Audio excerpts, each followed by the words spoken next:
다 그렇겠지만은 사람들은 젊을 때는 아침 태양을 참 좋아합니다. 참 장엄하잖아요. 동쪽 들어오는 귀한 태양을 보면은 힘이 막 솟습니다. 그러다가 이게 나이가 들면은 노을을 좋아하지요. 노을을 좋아한다는 말은 인생을 그냥 살았다는 그런 반증이 됩니다. 사람은 누구나 평탄한 인생, 평탄한 신앙생활을 원하지만 우리 삶에는 그것보다는 구름 낀 날들이 참 더 많음을 우리가 살면서 경험했습니다. 내 신앙생활 중에서 언제가 가장 감사했던가 한번 돌아보니까 인생이 잘 풀 때가 아니라 참 힘들 때, 구름이 가득 끼어서 하늘 보이지 않을 때, 절망적일 때, 그래서 밤을 새우고 새벽 깨울 때, 그때가 가장 행복했던 것 같습니다. 왜요? 그때 은혜가 가장 크게 임했기 때문입니다. 모두가 구름 없는 인생을 원하지만 사실은 구름 낄 때가 우리 생활에서 제일 좋을 때라는 것을 여러분 꼭 마음에 담아 두셨으면 좋겠습니다.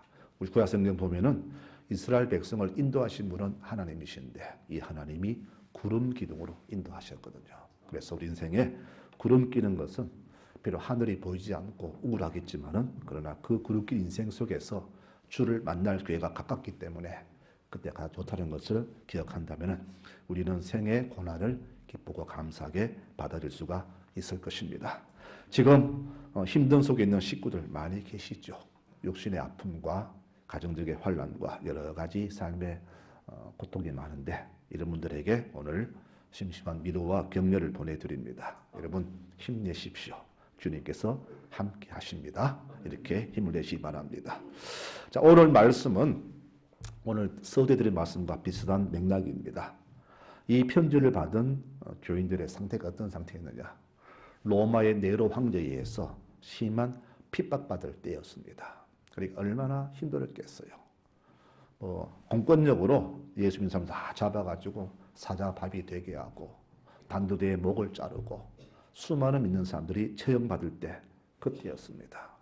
예수를 버리면은 내가 살고 예수를 믿으면은 내가 죽는 그런 절명의 위기가 바로 이때였습니다. 이럴 때에 베드로가 주신 이 편지가 그겁니다.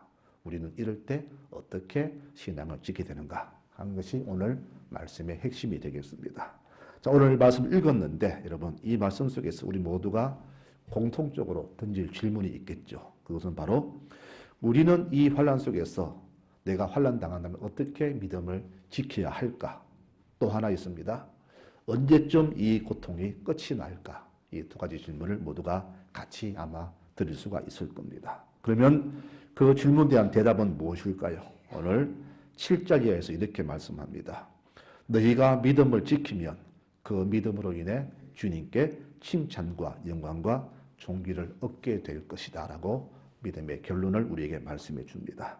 즉 베드로 사도는 고통 중에 있지만 여러분들의 믿음을 포기하지 않고 끝까지 지킬 때에 육신의 환난과 아픔이 주어지겠지만은 대신 믿음의 결론은 이와 같이 주님께서 주시는 칭찬과 존귀와 영광이 주어진다는 것을 우리에게 말씀해 줍니다. 결론은 뭐겠습니까? 믿음을 끝까지 지키란 말입니다. 여러분, 이 당시에는 공권력으로 성도가 핍박을 받았지만은 그래서 신앙을 많이 버렸지만은 지금은 그 반대로 우리가 신앙을 버리잖아요. 지금처럼 우리 한국처럼 믿음 생활하기 좋은 나라가 어디 있습니까? 얼마나 좋아요.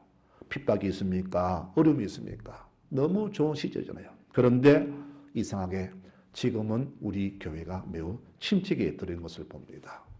누가 핍박했습니까? 아니잖아요. 사탄은 전략을 바꿨습니다. 핍박하니까 교인들이 더 믿음으로 일었습니다. 그래서 바꾸기를 이제는 평안을 주자. 많은 것을 풍성히 주자.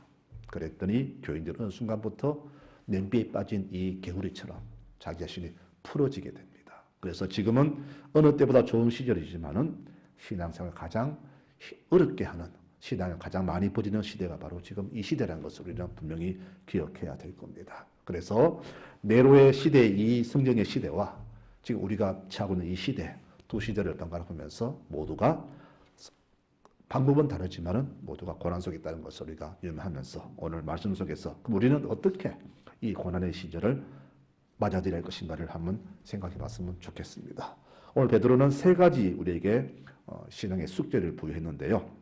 첫째는 뭐냐 하면은 우리에게 제일 먼저 마음의 허리를 동이고 근신하라. 그렇게 오늘 우리에게 말씀해 줍니다. 그러므로 그랬습니다. 이 앞에 모든 말씀은 뭐냐? 이 상황이 이렇다. 모두가 고민할 것이다. 어떻게 우리가 이 시대에서 신앙을 지킬 것인가 라는 그런 의문 중에 있을 때 우리 베드로 말하기를 그렇기 때문에 이렇게 우리 해야 된다라고 해답을 주는데 첫째는 뭐냐면 우리 마음의 허리를 동이라 그랬습니다. 자, 허리를 숙인다, 묶는다 이 말은 뭐냐면은 나의 게으른 삶을 반성하고 목표 향해 매진하라 이런 뜻이 됩니다. 성경에 말씀하기를 허리에 띠를 띠고 등불을 켜고 서 있어라. 너희는 주인이 혼인집에서 돌아와 문을 두드리려면 곧 열어주려고 기다리는 사람과 같이 되라. 너희가 그때까지 깨어있는 것을 보면 그 종들은 복이 있을 것이다. 내가 진실로 말하노니 주인이 스스로 띠를 띠고 그 종들에게 수종될 것이다. 주인이 밤늦게나 새벽에 와서도 종들이 그렇게 허리에 띠를 띠고 서 있는 것을 보면 그 종들은 복이 있으리로다. 그러므로 준비하고 깨어 있으라. 생각지 않은 때에 내가 올 것이다. 이렇게 주께서는 마지막 시대를 살아가는 우리의 이런 당부를 주셨습니다. 오늘 베드로가 이렇게 허리를 동이라고 한 이유는 이겁니다. 고난 속에서도 신앙인의 그 자세를 잃지 말고 다시 오실 주님을 소망 중에 기다리라. 그런 권면을 주고 있는 겁니다. 여러분, 고난당한 식구들에게 끝이 있다. 주님 다시 오신다는 그 소망이 없다면 어떻게 그 고난을 견디겠습니까? 그래서 끝이 있기 때문에 그때까지 우리는 소망 중에서 믿음을 지켜야 한다. 이렇게 베드로는 교우들에게 이런 소망을 준 겁니다. 요즘 똑같이 할 말들이 있습니다. 세상 말세다. 저는 이 말 어릴 때부터 들었습니다. 아마 이 말세란 말은 우리뿐 아니라 성경에도 많이 나오잖아요. 수천 년 전부터 말세라는 말들을 수없이 해왔는데 아직도 세상은 망하지 않았습니다. 언제 끝이 있을까? 분명히 있겠죠. 그럼 왜 그런 말을 할까요? 기후의 변화를 보면서 말세라 그러고 세상 모습들을 보면서 누구나 그렇게 말을 합니다. 사람 사는 모습 보니까 과거 같지 않거든요. 사랑이 식어지고 전부 다 이기주의, 자기 사랑, 자기 중심 살아가는 모습 보면서 말세가 되었구나. 그렇게 모두가 말을 합니다. 그럼 우리 성도들은 이런 세상대에서 한탄만 하고 말 것입니까? 아닐 겁니다. 세상은 한탄하지만 우리는 이런 속에서 더욱더 경각심을 가져야 됩니다. 즉 다시 오실 예수를 맞이할 준비하며 살아가야 된다는 것을 오늘 말씀 속에서 깨닫게 됩니다. 지금 우리 성도들은 다시 오신다는 그 약속을 믿고 날마다 긴장 속에 살아가며 그 날을 준비해야 됩니다. 주님 말씀하셨어요. 너희는 준비하고 깨어 있으라. 생각지 않은 때에 내가 올 것이다. 그랬습니다. 우리는 아직 멀었다 하지만은 그것은 우리의 생각일 뿐 주님의 시간은 우리가 판단할 수 없는 시간입니다. 그러므로 여러분 항상 긴장하며 살아가시기 바랍니다. 아직 멀었다. 내 죽을 때까지 끝은 없을 것이다. 아닙니다. 그건 알 수가 없어요. 주의 시간은 우리 시간과 다르기 때문입니다. 특히 여러분들 신앙생활에 게으르거나 나태하지 마시기 바랍니다. 육의 생활에 돈 버는 데는 그렇게 재빠른데 기도 생활에 영적 생활에 왜 그렇게 게으른지 모르겠습니다. 요즘 그것이 많이 보입니다. 여러분 이렇게 영적으로 게으르고 나태한 종은 주님께 어떻게 인정받는 줄 아십니까? 악한 종으로 인정받습니다.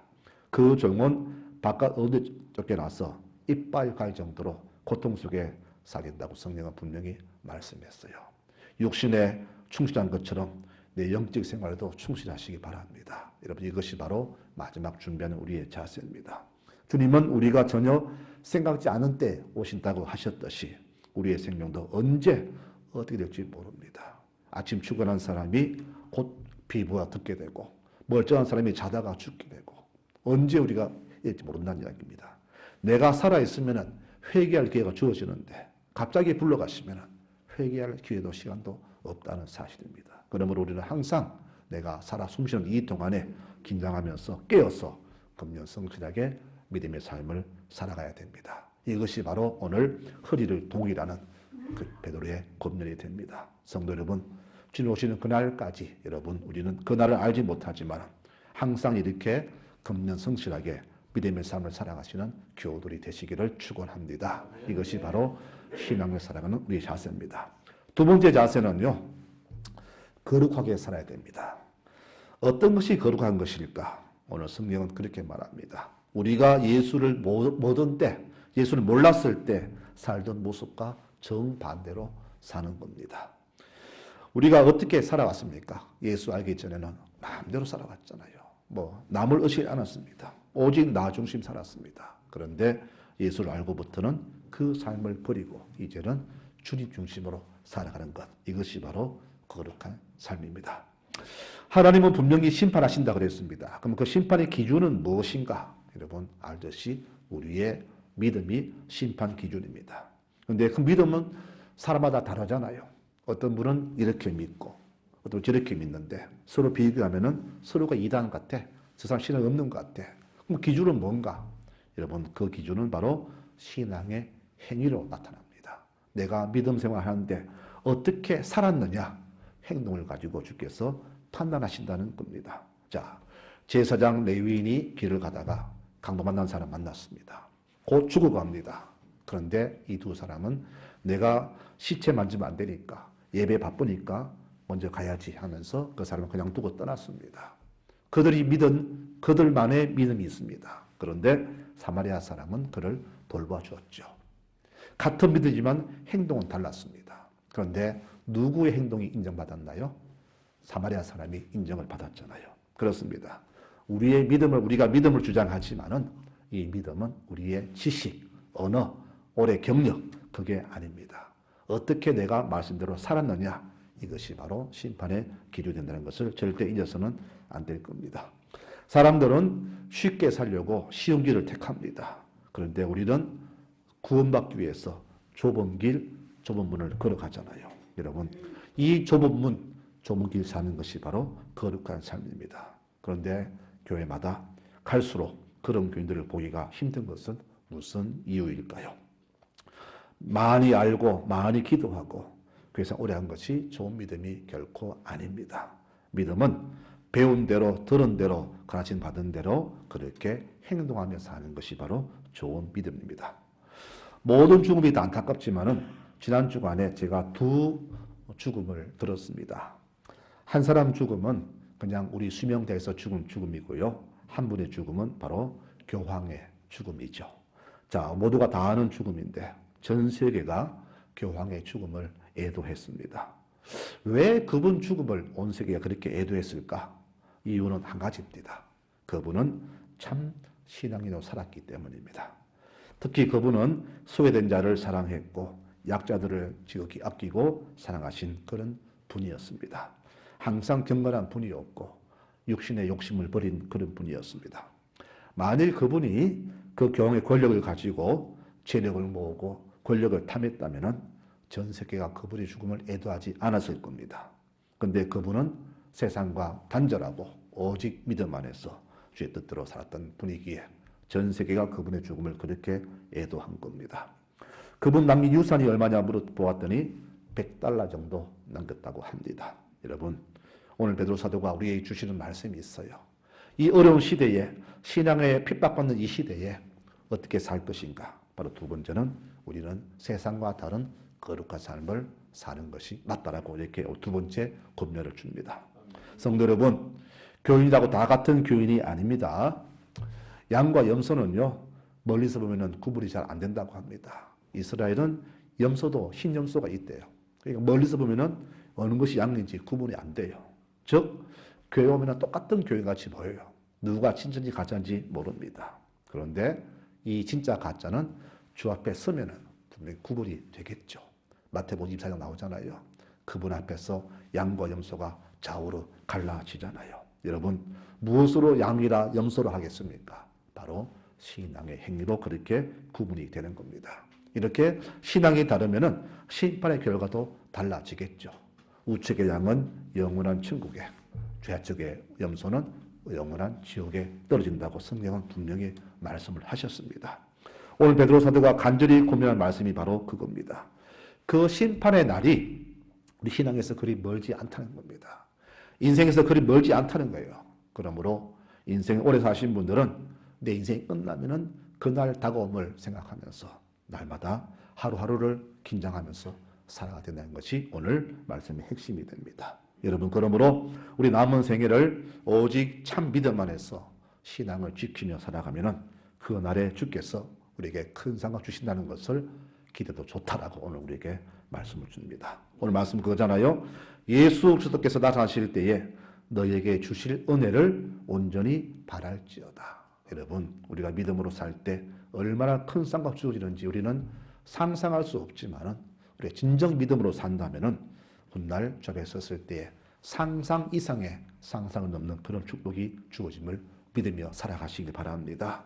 이 땅에서 믿음으로 산다는 것은 바로 이렇게 말씀대로 사는 겁니다. 말씀을 아는 것이 아니라 아는 대로 행하며 사는 것이 바로 신앙생활이요. 이 신앙생활이 바로 훗날 주께 주 앞에 섰을 때에 받을 판결의 가름이 되는 그런 기준이 되기 때문에 우리 성도들은 이 땅과 다른 거룩한 삶을 사는 것이 바로 올바른 신앙의 대체라고 말씀해 줍니다. 성도 여러분, 그러므로 절대로 내 사는 인생에서 긴장 놓치지 마시기 바랍니다. 우리는 그날까지, 주님 오시는 그날까지 내 거룩한 삶을 살기에 힘써 행해야 됩니다. 오늘 이런 믿음의 삶을 베드로는 우리에게 소개해 주고 있습니다. 여러분, 고난이 심할수록 모두가 말세라고 그렇게 세상 원망할수록 우리 성도들은 더욱더 그 속에서 분별하면서 모든 행실에 거룩한 성도의 삶을 살아가야 됩니다. 주님 말씀하셨어요. 내가 거룩하니 너희도 거룩하라. 하나님은 거룩한 분입니다. 그러므로 내 사랑하는 백성도 거룩하라고 분명히 내 위해서 말씀하셨습니다. 성도의 삶은 거룩한 삶입니다. 세상과 달라야 됩니다. 세상 똑같이 살면 안 됩니다. 분명히 다르게 구별되게 살아야 됩니다. 바로 이것이 말세를 맞이하는 성도의 신앙의 자세입니다. 천국의 하루는 이 땅의 천국과 같다고 했습니다. 그러니 우리는 아직 많이 남았지만은 천국에서는 불과 몇 시간, 몇 분밖에 남지 않았을 겁니다. 그렇게 이 날을 기억하면서 믿음으로 살아가시는 거룩한 믿음의 성도들이 되시기를 축원합니다. 마지막 세 번째로는 여러분 잘 들어야 됩니다. 우리는 죽는 그날까지 늘 두려움으로 지내야 됩니다. 자, 그러면 무슨 두려움인가? 무엇을 내가 두려워야 될까? 두 가지를 말씀드립니다. 첫째는 우리 속에는요, 자기 보호라는 본능이 있죠. 이게 무슨 말이냐면은 남이 나를 어떻게 볼까? 늘 그것을 의식하는 것을 자기 보호 본능이라 그렇게 합니다. 그러다 보니까 남이 나를 어떻게 볼까 생각해 보니까 우리는 하나님보다 사람에게 마음을 더 씁니다. 이 사람이 나를 어떻게 평가할까? 내가 이렇게 입고 나가면 남들이 뭐라고 평가할까? 이렇게 우리는 남의 눈을 의식한다는 것이죠. 이것이 바로 자기 보호 본능인데 이 본능은 내가 사람을 의식할 때 나타나는 그런 현상입니다. 그러나 사람을 의식하지 않으면 그런 보호 본능이 없어요. 남이야 뭐라 하든 상관없이 내 멋대로 살아간다. 이런 사람은 두려움이 없는데 남을 인식하는 사람은 항상 남을 의식하잖아요. 이다 보니까 우리는 하나님을 두려워야 되는데 사람을 더 두려워한다는 것이죠. 오늘날 교회에 이런 교인이 너무나 많아요. 하나님께 내가 정직해야 되고 바로 써야 되는데 사람을 더 인식합니다. 그러다 보니까 우리에게서 무엇이 사라졌느냐? 하나님을 두려워하는 거룩한 경외심이 사라지게 된 겁니다. 하나님을 안 두려워하니까 지 마음대로 사는 거예요. 교인들이 신앙대로 살지 않고 자기 마음대로 사는 겁니다. 자기가 주인 되고 자기가 왕이 되어서 자기 삶의 주인 되어서 말씀을 제치고 자기 마음대로 사는 겁니다. 이런 현상이 교회 내에 얼마나 많은지 모릅니다. 우리 이것을 바로 정말 두려워해야 됩니다. 두 번째 두려워할 것은요, 우리의 특권의식입니다. 이게 뭐냐 하면은 나는 누구보다 더 열심히 수고했다. 봉사 많이 했다. 기도 많이 했고 어릴 때부터 나는 교회 생활을 했다. 그러니 나는 이래도 주께서 용서하실 것이다. 너는 그러면 안 된다. 이게 바로 특권의식이에요. 특권은 뭡니까? 너와 나는 다르다. 너는 당해야 되고 나는 당하면 안 된다. 이것이 바로 특권의식이에요. 오늘날 교인 속에 이런 특권의식이 너무나 많이 잡고 있습니다. 누가 교회 오면 저 사람은 왜 주일 빼먹나? 저럼 되나 하면서도 내가 빠지면 괜찮아. 왜? 나는 오랜 신앙이니까. 하나님 나를 더 사랑하시니까. 오래 믿었으니까. 나는 교회 직분이 이러니까 하면서 남은 안 되고 나는 되는 거예요. 내로남불이 되는 거죠. 이게 바로 특권의식입니다. 이 의식도 사람의 의식을 두려워하면 생기는 의식입니다. 여러분, 이 두 가지 생각이 사람을 이렇게 방자하게 만드는 거예요. 나는 괜찮다는 거예요. 나야 오래 믿었으니까 한번 교회 안 나와도 되고 이래 되지만은 너는 안 되지. 너는 더 열심히 해야지. 이렇게 사람을 과소평가하고 자기를 우울하게 만들거든요. 교회마다 왜 싸울까요? 이 두 가지 생각이 교회를 서로 자기 보호하니까 싸우는 거예요. 우리는 맞다는 거예요. 내 편은 맞은 거예요. 너는 아니다는 거죠. 네 편은 틀렸다는 겁니다. 이런 생각들이 교회뿐일까요? 우리나라 전체도 있잖아요. 너와 나는 정치 생각 다르니까 너는 잘못된 거고 우리 생각이 맞다. 그래서 여자가 갈리고 서로 다른 세상은 남을 정죄하고 비판하는 그런 나라가 되었잖아요. 이것 때문에 온 사회가 혼란스럽잖아요. 그리고 교회 내에서도 이 두 가지 자기 보호 특권의식이 교회에 가득할 때 교회도 냉랭해지고 이렇게 양분되는 것을 보게 됩니다. 이 두 가지 생각을 빨리 우리는 정말로 버려야 됩니다. 이것이 있음을 우리는 정말로 두려워해야 됩니다. 잠언 29장 18절에 말하기를 경고가 없으면 백성들이 방자하게 행한다라고 분명히 말씀합니다. 여러분, 오늘 이 베드로 사도는 우리에게 경고합니다. 너희가 두려움으로 지내라. 무슨 두려움요? 자기 보호 본능 그리고 특권의식 이 두 가지를 갖고 있다면 이것을 빨리 버려야 된다. 왜? 그 두 가지가 나로 하여금 하나님과 멀어지게 만들고 사람을 두려워하는 그런 외식적인 형식으로 나가기 때문입니다. 이 두 가지 마음이 있게 되면요 어떤 나타나냐? 우리는 외식주의가 되는 거예요. 남이 어떻게 볼까 생각하다 보니까 남에게 잘 보이려고 뒤에서는 다르게 살잖아요. 겉과 속이 다른 외식주의자가 되는 겁니다. 외식주의자 누가 대표자입니까? 바리새인들 아닙니까? 그들에게 주신 하나님의 말씀이 있습니다. 너희에게 저주가 있을 것이다. 여러분, 특권의식, 자기 보호 본능 이것은 저주받을 큰 죄가 됩니다. 우리 이것이 내게 있음을 깨닫고 주 앞에 정말로 두려움으로 이것을 내놓아야 됩니다. 안 그러면 우리는 이 말세심화를 절대 순수한 믿음으로 살아갈 수가 없게 됩니다. 오늘 세 가지 말씀드렸습니다. 첫째, 우리는 근신하며 살아가야 된다. 늘 준비하며 살아야 되고 그리고 거룩한 삶을 살아야 되고 세 번째는 정말로 하나님을 두려워하며 살아가야 됩니다. 이 세 가지만 내가 마음에 꽉 갖고 있으면 어떤 시험이 와도 방해가 와도 우리는 결코 신앙을 놓치지 않을 수가 있을 것입니다. 말씀을 마무리하겠습니다. 주의 권면을 다시 새깁니다. 이와 같이 너희도 명령받은 것을 다 행한 후에 이르기를 우리는 무익한 종입니다. 우리가 해야 할 일을 다 했을 뿐입니다라고 하라. 이렇게 주께서 우리의 자세를 말씀합니다.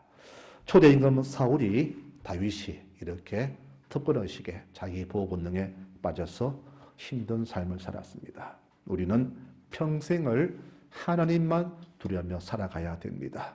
이것은 무서움이 아니라 거룩한 두려움을 말합니다. 이 두려움이 있어야 우리가 방자하게 살지 않습니다. 우리가 이 두려움이 있어야 거룩한 삶을 살 수가 있습니다. 여러분, 교인들이 왜 함부로 사는 줄 아십니까? 하나님을 두려워하지 않거든요. 왜 안 두려워할까요? 아까 특권의식. 나는 괜찮다는 겁니다. 나는 괜찮다. 하나님은 나는 이해하시고 사랑하시고 용서하신다. 이 특권의식이 사람을 방자하게 만들고 하나님을 쉽게 대하는 그런 방장 태도가 되는 겁니다. 여러분, 저는 사람에게 한계 있다는 것이 얼마나 큰 감사인지 모르겠습니다. 한계를 아는 사람만이 하나님을 찾고 겸손하게 살아감을 봅니다. 인류 역사를 보면은 인간이 마치 신보다 더 큰 능력 가진 것처럼 보였지만은 모든 결과를 보면은 역시 인간은 한계에 불과하다는 것을 알게 됩니다. 바벨탑 사건을 보십시오. 주님이 높아지려 했던 생각이 주님 한 방 치시니까 단번에 무너지잖아요. 그래서 어떤 자가 지혜 있는 자인가?